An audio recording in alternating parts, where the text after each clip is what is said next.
Bom, começou a gravação. Professora Catarina, professora Jane, a senhora se importa da gente gravar a sua apresentação? Não, pode gravar. Ok. Professora Catarina, fique à vontade para introduzir a professora e boa apresentação.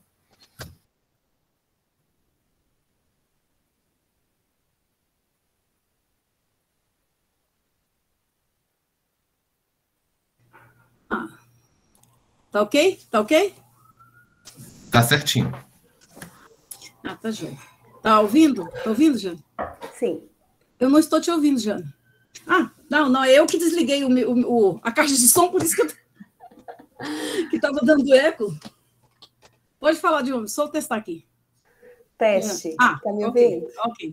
Era a minha caixa de som que estava desligada, porque estava dando eco. Então tá ok. O Wagner já começou a gravar? Bom, o Jane, ele... Então pode gravar, né, Jane? Isso aí, pode disponibilizar, tudo mais, tá ok. Bom, pessoal, boa tarde a todos, né? Tenho aqui o prazer de apresentar a professora Jane, que é da Cefet, né, Jane? De BH.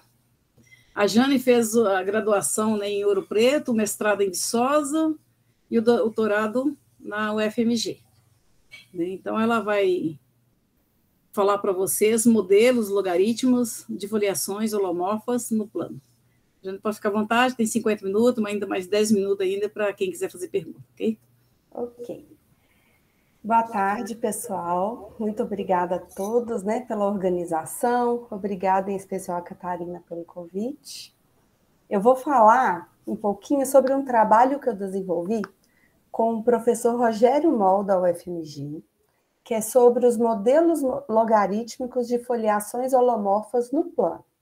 Então, ele está relacionado com a teoria de foliações holomorfas no plano complexo. Bom, mas para falar desse trabalho, primeiro eu acho que eu tenho que explicar o título, né?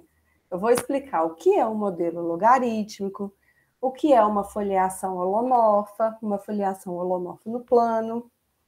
E aí o objetivo desse trabalho, a gente escreveu um artigo, já submetemos para publicação, e nele nós criamos um modelo logarítmico, que é uma função meromorfa, que induz uma foliação holomorfa no plano. Então, antes de tudo, eu vou definir o conceito de foliação holomorfa. Então, inicialmente, vamos considerar M uma variedade complexa de dimensão N. E vamos definir a foliação holomorfa F de dimensão K nessa variedade complexa como sendo uma decomposição de M em subvariedades complexas de dimensão K. Como é feita essa decomposição? A gente considera uma cobertura de M por abertos, de modo que, partindo de cada aberto, existe um biolomorfismo, aqui denotado por psi-alfa, que vai do aberto U-alfa até o disco unitário Cn, onde N é a dimensão da variedade N. Por esse biolomorfismo, se a gente pegar aqui, olha, por exemplo, retas complexas de dimensão K, a imagem inversa de cada retinha complexa de dimensão K, pelo biolomorfismo φ-alfa, vai gerar subvariedades complexas no aberto U-alfa, também de dimensão K. E quando há interseção de dois abertos, essas subvariedades complexas, que são em cada vizinhança do aberto, que são chamadas de placas, elas se sobrepõem. E essa união de todas as placas em todos os abertos de M dão origem à foliação holomorfa F de dimensão K em M. Só que essa foliação pode admitir singularidades, que é quando ela não é bem compreendida localmente.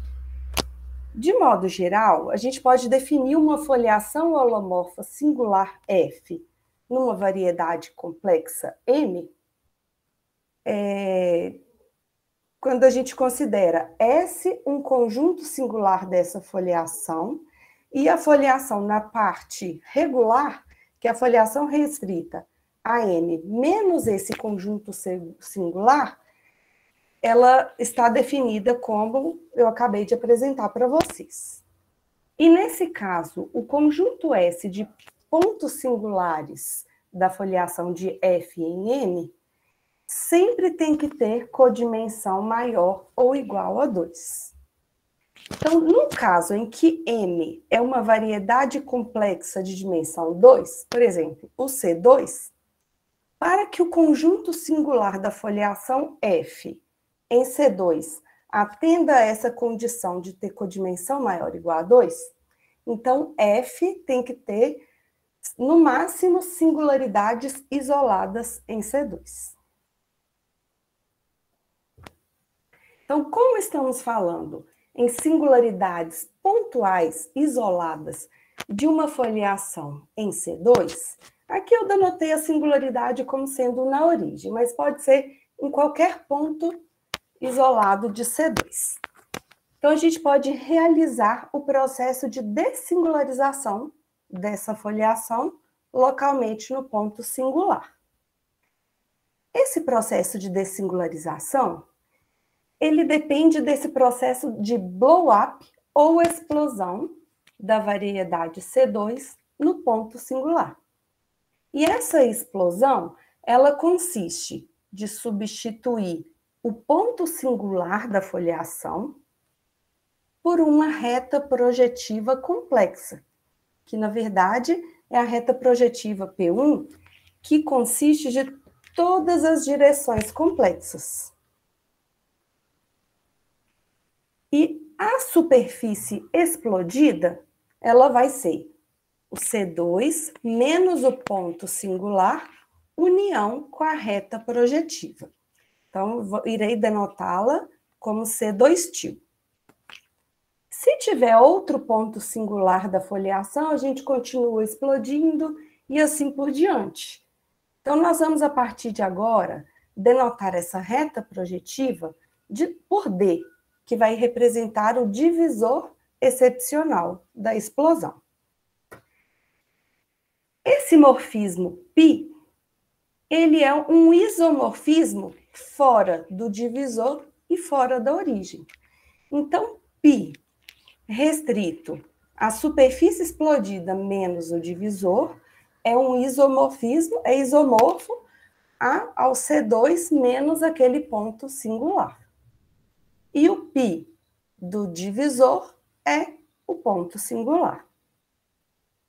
Bom, mas a gente estava dessingularizando uma foliação aqui na origem, né? Então, aquela foliação F, que tinha singularidade aqui na origem, ela pode ser levantada pelo morfismo π para a nova superfície explodida. Então, ela vai ser denotada a partir de agora como π estrela de F. Então, ela vai ser uma foliação aqui na superfície explodida, uma foliação holomorfa com singularidades, com possíveis singularidades isoladas no divisor. Bom, um teorema clássico na teoria de foliações é o teorema de Seidenberg. De acordo com Seidenberg, se F é uma foliação em uma superfície que tem um ponto singular, então existe uma sequência finita de explosões, de modo que o levantamento final da foliação possui apenas singularidades simples sobre o divisor construído após essa explosão. E o que significa essa singularidade simples? Significa que na foliação final levantada após as explosões, as folhas têm uma topologia bem compreendida. Então, a gente pode ficar tranquilo com essa singularidade simples. Vamos aproveitar um pouquinho aqui mais desse esboço que eu fiz. Olha só, a gente tinha, inicialmente, uma foliação holomorfa singular aqui na origem do plano complexo e explodimos essa origem através desse morfismo sigma-1. Após essa explosão sigma-1, a superfície obtida foi a M1-til, que é a C2 menos a origem, união com o D1. Então, o divisor excepcional agora é só o D1. Só que aqui, a foliação levantada ainda tinha um ponto singular. Explodimos nesse ponto singular. Então, no lugar desse ponto, criamos o divisor D2. Então, agora, nesse segundo nível aqui da explosão, nós temos o D caligráfico 2, que é a união do D1 e D2, e a nova superfície M2-til. E assim por diante. E pelo teorema de Seidenberg, existem infinitas explosões, de modo que a foliação levantada possua apenas singularidade simples em seu divisor. Vocês podem notar que aqui no meu esboço, alguns divisores estão com um traçado contínuo e outros pontilhados. Isso daqui está relacionado com o tipo de explosão que foi feito e tem a ver com a multiplicidade algébrica da curva ali. Então, esse pontilhado, ele vai representar explosões dicríticas, que em algum momento a gente vai ter que dividir por um tanto de zero na parte algébrica dessa explosão. E esses divisores com tracejado contínuo, eles vão representar os divisores invariantes ou não dicríticos da foliação. Uma outra definição importante para essa apresentação é de separatriz de uma foliação. Então, aqui, olha, eu ilustrei uma separatriz S da foliação, que é um germe de curva analítica que passa pela singularidade da foliação. Então, nós explodimos a singularidade e, após essa explosão, a separatriz S também foi levantada e tornou-se a separatriz π estrela de S. Então, π estrela de S é uma separatriz da foliação levantada e que intersecta o divisor que foi construído nessa explosão, que foi criado nessa explosão. Bom, então agora vamos definir o que é uma forma logarítmica. Então, nós vamos considerar um germe de uma forma meromorfa eta. Meromorfa significa que é o quociente de uma função racional, só que localmente. Então, meromorfa. Esse um germe de uma forma meromorfa eta é chamada de logarítmica, porque a gente está trabalhando em vizinhança complexa da origem. Então, ela é chamada de logarítmica se essa forma eta pode ser escrita como um somatório que depende de ramos chamados de S, que são germes de curvas analíticas complexas que vão fazer o papel de separatrizes. Então, eles estão relacionados a finitos ramos. Para cada ramo, a gente vai atribuir um número complexo, lambda S, que está relacionado também com o resíduo da separatriz lá na foliação. Essa Fs é uma equação local para esse ramo S. Então, significa que todos os zeros dessa Fs são pontos de S. E também somado a uma forma fechada alfa, que significa que a derivada dela é igual a zero. Então, sempre que a gente tem uma forma com esse padrão, ela é chamada de forma logarítmica. Então, a eta é dada por esse somatório e tem um quociente aqui. Se a gente multiplicar a eta pelo produtório desses Fs, ela vai virar uma função holomorfa, que não é mais localmente racional. E aí, essa função holomorfa, essa forma meromorfa, ela vai induzir uma foliação holomorfa singular em vizinhança complexa da origem. Então, o nosso objetivo nesse trabalho é construir uma forma logarítmica que induz, de modo que eta vezes esse produtório da FS induz uma foliação pré-determinada para a gente, que é isso que a gente chama de modelo logarítmico. Então, um modelo logarítmico é uma forma logarítmica cujos polos estão em um conjunto finito fixado de ramos e que induz uma foliação cuja redução de singularidade se enquadra em um modelo pré-determinado. Então, a partir de agora, o que nós vamos fazer? Nós vamos fixar uma sequência de explosões, que a princípio não está ligado a uma foliação. A gente vai fixar uma sequência de explosões, a gente vai atribuir alguns detalhezinhos, são 4 definições axiomáticas que a gente vai definir, e a gente depois vai construir um modelo logarítmico, que é uma forma meromorfa que carrega as informações dessa sequência de explosões. E aí, com esse modelo logaritmo, a gente vai conseguir identificar uma foliação que está associada a ela. Então, esse é o objetivo do trabalho. Então, como eu disse, nosso objetivo vai ser criar uma forma logarítmica que induz uma foliação cuja redução de singularidades se enquadra em um modelo pré-determinado. Então, para explicar esse modelo pré-determinado, eu vou apresentar 4 definições axiomaticamente. A primeira delas é a estrutura de crítica. Então, como eu disse, a gente vai fixar uma sequência de blow-ups π, ou de explosões, né, π, que dessingulariza a origem complexa. E aí, a gente vai definir a estrutura de crítica associada a essas sequências de explosões como sendo um conjunto de dados denotados por delta,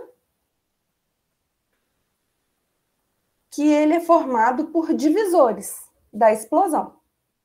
E como naquele desenho lá da explosão, os divisores, eles vão ser decompostos em união de 2 conjuntos, o divisor de crítico e o divisor invariante. Então, tem que satisfazer 4 condições. A primeira condição, que esses 2 conjuntos dos divisores de críticos e invariantes não possuem componentes em comum. O segundo, se a gente tem, em algum momento da explosão, um divisor de crítico e realiza uma explosão em um ponto dele, então, o transformado estrito dele, né, pela explosão, o levantamento dele pela explosão, vai continuar sendo de crítico. 2 divisores de críticos não devem se intersectar. Se eles se intersectarem, tem que realizar uma nova explosão para separá-los. E aqui, são 3 condições, eu falei que eram 4, mas são 3. E aqui eu fiz um esboçozinho bem simples, mas que representa, olha, uma sequência de blow-ups π na origem complexa. E lá no nível final da explosão, dessa sequência de blow-ups, a gente obteve, olha, os divisores com traçado contínuo são os invariantes e os de traçado pontilhado são os dicríticos. E a gente não tem 2 dicríticos se intersectando. Bom, agora, a partir de uma sequência, né, de blow-ups pré-definida e da estrutura de crítica, a gente pode definir a configuração de separatrizes associada a essa estrutura de críticas. Então, a configuração de separatrizes, denotada por sigma, ela nos dá um conjunto finito de ramos que vão representar, lá na frente, as separatrizes da foliação. E esses ramos também podem ser decompostos como ramos dicríticos e ramos invariantes. E a classificação deles é feita da seguinte forma. A gente realiza a explosão. Se lá no último nível da explosão, se na última explosão, que a gente obtém todas as singularidades simples, um dado ramo toca um divisor dicrítico, então ele é classificado como um ramo dicrítico. Se lá no último nível, esse ramo toca um divisor invariante, então ele é classificado como um ramo invariante. Se a gente tem um ramo... Bom, é isso. Novamente, nós temos 4 axiomas para essa definição. Então, vamos lá. Essas separatrizes, elas têm que ser realizadas pelo π. Ou seja, aquela explosão π que a gente definiu no início, ela tem que separar todas as separatrizes. A π, além, já foi fixada no início, e ela tem que ser suficiente para separar esse conjunto de separatrizes. Essa condição S2 é o seguinte. Observem esse divisor azul e o vermelho. Essas componentes, aqui azul e vermelho, elas representam uma componente invariante maximal. Então, além das separatrizes terem que estar separadas, né, lá no final, tem que existir pelo menos uma separatriz em uma componente maximal invariante. O 3. Estão vendo esse divisor pontilhado aqui, verdinho? Ele toca 2 divisores invariantes, então a valência dele é 2. Esse outro pontilhado de roxinho, esse divisor dicrítico toca um único divisor invariante, então a valência dele é 1. Então aqui está falando que se D é um divisor dicrítico com a valência 1, então também tem que possuir pelo menos uma separatriz tocando ele. E por fim, essa sequência π de blow-ups que a gente fixou, ela é a menor sequência possível que gera esse conjunto de divisores pré-determinados, que separa as separatrizes, deixa as separatrizes suaves, sem tangências e com cruzamentos normais. Então, nós já definimos conjunto de separatrizes e estrutura dicrítica. Vamos agora para o sistema de índices. Então, um sistema de... Opa, eu esqueci de definir o duplê. Então, a gente já tinha definido o conjunto de separatrizes, eu sempre esqueço o nome aqui, e a estrutura dicrítica. Então, dados a estrutura dicrítica e o conjunto de separatrizes, a gente define o duplê dicrítico em vizinhança complexa da origem. E o suporte desse duplê, em cada nível da explosão, até chegar no nível final, N, que tem todas as singularidades simples, então, o suporte desse duplê, ele vai ser denotado por ZJ, lá no nível J, e ele vai ser a união de todas as separatrizes que já apareceram nesse nível J, com a união de todos os divisores invariantes que também já apareceram nesse nível J. Então, em cada nível J, o conjunto singular do duplê vai coincidir com o conjunto singular do suporte do duplê. Então, vamos definir agora um sistema de índices. A gente vai atribuir um índice, que é um número complexo, ele vai estar associado para cada separatriz e para cada ponto P do suporte. Então, se eu pegar uma separatriz que passa...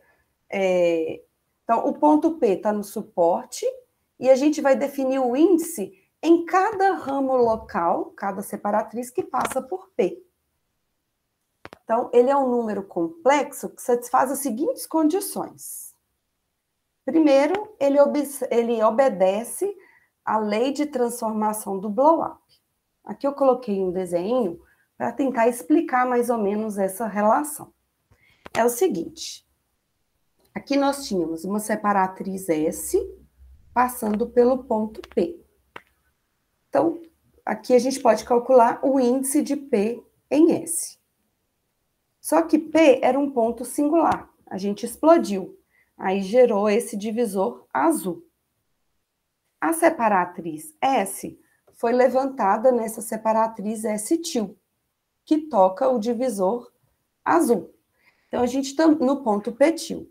Então, o índice de P-til o índice de S-til em P-til vai ser igual ao índice de P em S menos a multiplicidade algébrica de S localmente em P ao quadrado. Agora, se a explosão não for em pontos dessa separatriz, o índice dela é mantido. Então, para a gente construir um sistema de índices, tem que satisfazer essa relação, que é a lei da transformação de índices por blow-up. O índice de uma separatriz em um ponto P é zero, se somente se esse ponto P é regular. E também satisfaz a fórmula de Camacho-Sade, que também é bem conhecida na teoria de foliações.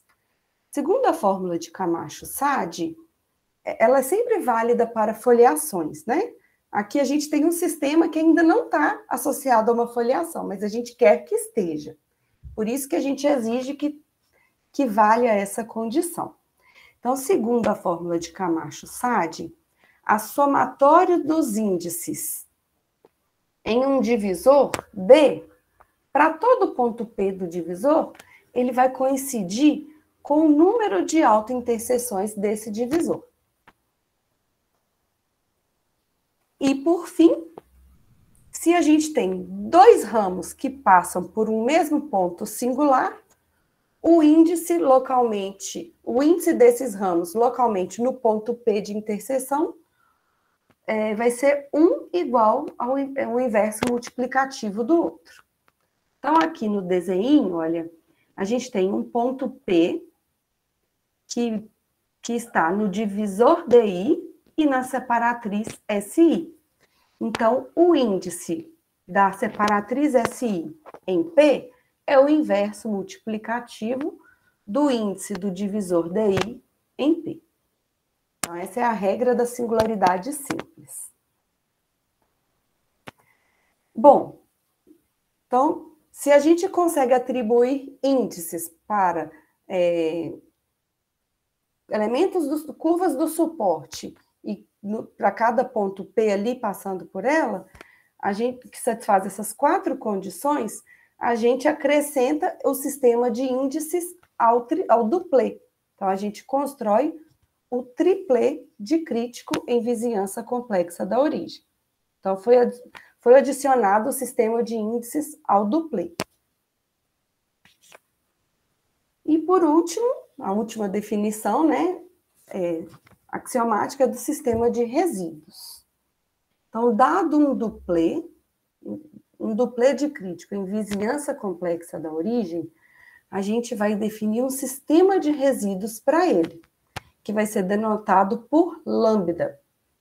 E esse sistema de resíduos, ele vai ser um número complexo, não nulo, atribuído para cada ramo, né, que vai ser a separatriz da foliação. E que satisfaz a seguinte regra. Invariância por blow-up. Então, isso significa que se S é uma separatriz, se a gente explode um ponto nessa separatriz e cria a separatriz S-til, então lambda S coincide com lambda S-til. Ele é invariante por blow-up. A outra condição é que o resíduo atribuído a um divisor, ele é dado pelas multiplicidades algébricas das curvas que tocam o divisor, vezes os resíduos atribuídos às curvas que tocam o divisor, e essa soma ponderada aqui dá diferente de zero. Isso sempre que o blow-up é não de crítico. Se der igual a zero, o blow-up é de crítico. E é o que a gente chama de ressonância principal. Bom, nessa parte mais técnica do trabalho, a gente partiu de uma explosão π, a gente atribuiu um sistema de crítico, um sistema de índices, um sistema de resíduos e um sistema de separatrizes. Então, a partir do duplê, a gente atribuiu os sistemas de índices e os sistemas de resíduos. Mas a gente só vai conseguir construir o quádruplê se existir uma certa consistência entre os sistemas de índices e os sistemas de resíduos. Ou seja, se satisfaz essa relação daqui. Então, nós dizemos que os sistemas de índices e os sistemas de resíduos associados a um duplê são consistentes se para todo ponto P do suporte, no nível N da dessingularização, se a gente tem S1 e S2, dois ramos que se intersectam no ponto P, então a gente já sabe que o índice de S1 é o inverso multiplicativo do índice de S2. E eles vão satisfazer essa relação, que vai ser menos o resíduo do S1, menos o resíduo do S2, dividido pelo resíduo da S1. Então, se o sistema de índices e de resíduos forem consistentes, a gente consegue estender o duplê a um quádruplê de crítico em vizinhança complexa da origem. Então, ótimo. Partimos inicialmente de uma π, que é uma dessingularização, né, fixada, uma sequência de blow-ups fixadas, e obtivemos esse conjunto de informações que é o quádruplê. Nós dizemos que um germe de uma forma meromorfa eta é q-logarítmica se. Então, o nosso objetivo vai ser, a partir desse quádruplê, a gente conseguir construir uma forma logarítmica relacionada a q, então é q forma logarítmica, que vai induzir uma foliação que tenha dessingularização semelhante àquela inicial que nós fixamos aqui, que é a π. Então, primeiro a gente precisa definir a eta. Então, a eta vai ser q-logarítmica se ela carrega informações desse quádruplê. Ou seja, se esses ramos S coincidem com sistemas com as separatrizes dos sistemas de separatrizes, se os lambdas S coincidem com os resíduos dos sistemas de resíduos, se as FS são as funções que definem, né, são as funções locais que definem as separatrizes dos sistemas de separatrizes, e alfa é uma forma fechada que satisfaz d de alfa igual a zero, derivada igual a zero. Só que além de construir a eta dessa forma, a gente tem que satisfazer mais 3 detalhezinhos. O segundo é esse aqui, olha, que o d eta domina d. Então, isso significa que o duplê associado a essa eta induz uma foliação singular. Então, essa foliação tem toda a sua estrutura de crítica, de índices e tal. Então, o duplê associado a essa eta domina o nosso duplê pré-fixado. Isso significa que eles terão a mesma sequência de blow-ups para dessingularizar, com a diferença que a d eta pode ter alguns blow-ups a mais, mas eles são localizados em pontos nos divisores dicríticos. E isso não impacta na nossa construção, eles são devidamente controlados. E também, a gente também precisa que a eta seja fiel. Eu vou falar um pouquinho sobre isso, sobre essa fidelidade da ETA no próximo slide. Então, sempre que a partir de um quadruplê a gente consegue obter uma ETA desse formato, que domina D, tal que a D de ETA domina D e que é um fiel, então nós dizemos que essa forma ETA, ela é um modelo logaritmo para o quadruplê. Ou seja, a dessingularização da foliação induzida por ela está equivalente com as informações do quadruplê. Bom, o que significa a forma eta ser um fiel? Significa que a multiplicidade algébrica dessa forma eta vezes o produtório da FI, ela é igual a M menos 1. A M, na verdade, é a multiplicidade algébrica desse produtório da FI. Então, significa que o desenvolvimento de série de Taylor aqui, ele é todo comportadinho. O primeiro elemento dele é não nulo e ele depende dos primeiros termos desse produtório da FI. Então, fica bem comportado, digamos assim. E por que é interessante que essa forma seja um fiel? Isso é interessante porque sempre que a forma eta for um fiel, a gente consegue controlar, através de soma ponderadas dos resíduos. Se ele for diferente de zero, a gente identifica que essa eta é não dicrítica. Se ele é igual a zero, a gente entende que aquela explosão ali associada a eta vai ser dicrítica, em vizinhança da origem. Então, a gente consegue controlar, através de somas ponderadas dos resíduos, se cada explosão vai ser dicrítica ou não. E, por fim, nós temos o teorema principal dessa parte do trabalho, que é, a partir de um triplê dicrítico, a gente sempre consegue obter um sistema de resíduos lambda consistente com o sistema de índices, que estende o triplê para um quadruplê. E aí, a partir desse quadruplê, a gente sempre consegue obter uma Q-forma logarítmica eta. Lembrando que eta vai induzir uma foliação cuja dessingularização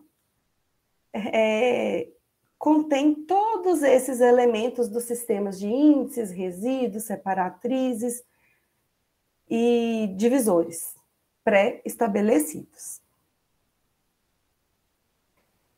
Bom, toda essa discussão foi para foliações em vizinhança complexa da origem. Mas a gente pode estender, adaptar essa construção para foliações em vizinhanças no plano real, né? Em vizinhança real da origem, no R2. E para fazer isso, basta considerar a involução J, que leva o XY no seu conjugado. E aí a gente pega os elementos simétricos, que são exatamente os reais. E aí a gente consegue adaptar aquela construção dos complexos para os reais. E no caso dos reais, os resíduos são reais, as funções que definem as separatrizes são reais analíticas, e assim por diante. Os modelos logarítmicos, eles podem ser usados para produzir funções meromorfas, que são localmente racionais, com uma estrutura de indeterminação dada e zeros e polos prescritos, que são a estrutura de indeterminação, zeros e polos, são aqueles que estão relacionados com os nossos resíduos e com as separatrizes. É isso, pessoal. Muito obrigada.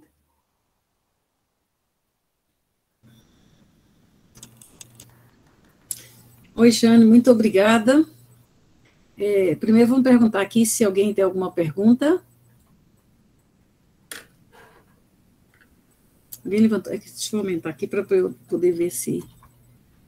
Isso. Alguém tem alguma pergunta? Agora pode, se quiser, pode abrir o microfone ou escrever. Não sei se alguém escreveu aqui. Tá, Ok. Então, eu vou fazer pergunta, tá, Jane?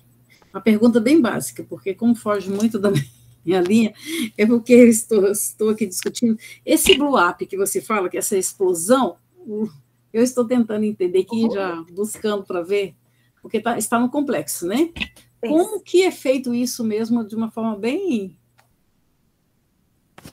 A gente atribui cartas locais. Certo. Aí, pera, no blow up, peraí. Aqui, né? Uhum. A gente atribui cartas locais. Aí a gente leva o XY em XTX. E aí trabalha com em X conjunto o quê? de dimensões. TX, tá. Isso, TX. Uhum. E a outra XY vai para o Y e Y. Então tem toda a construção algébrica associada a isso, que leva à origem em um conjunto de direções.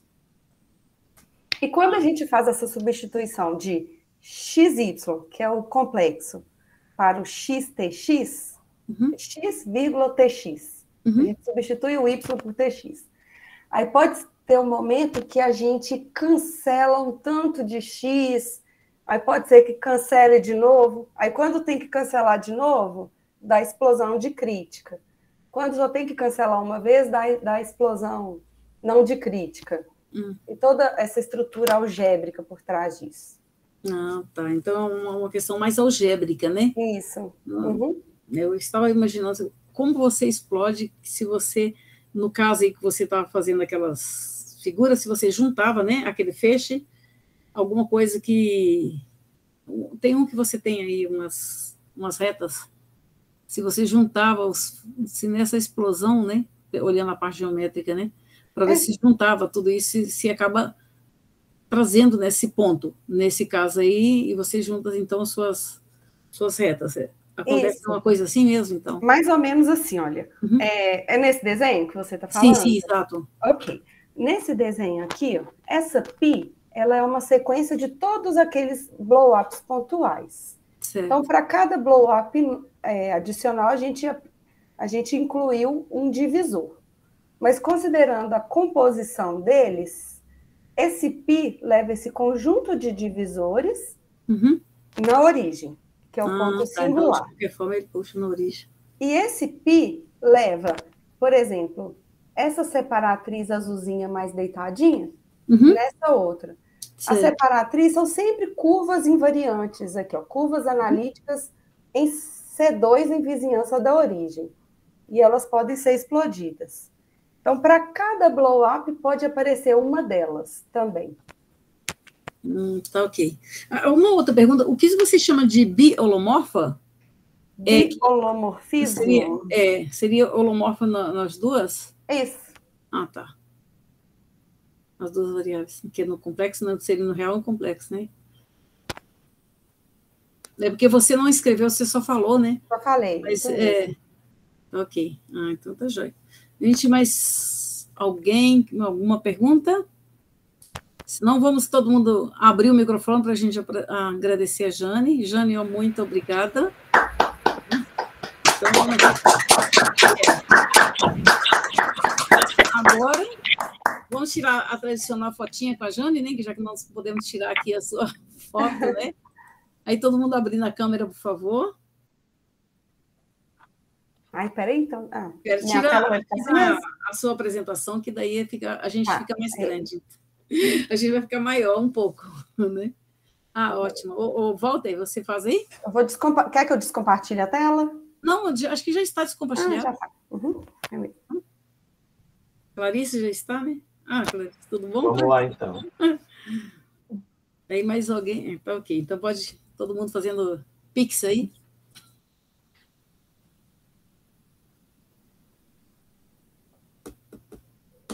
Ok? Joia. Obrigada. Obrigada, pessoal.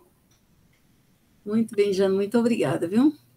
Então, qualquer dia a gente se encontra de novo para continuar o nosso tema. Tá bom, obrigada. Clarice, você quer testar a sua apresentação? Está ok aqui? Algum problema? Professora Catarina. Opa, podemos sim, começar. Eu vou interromper a gravação e aí... Isso. Tá? Tá joia. Eu vou aguardar ele interromper. Melhor, né?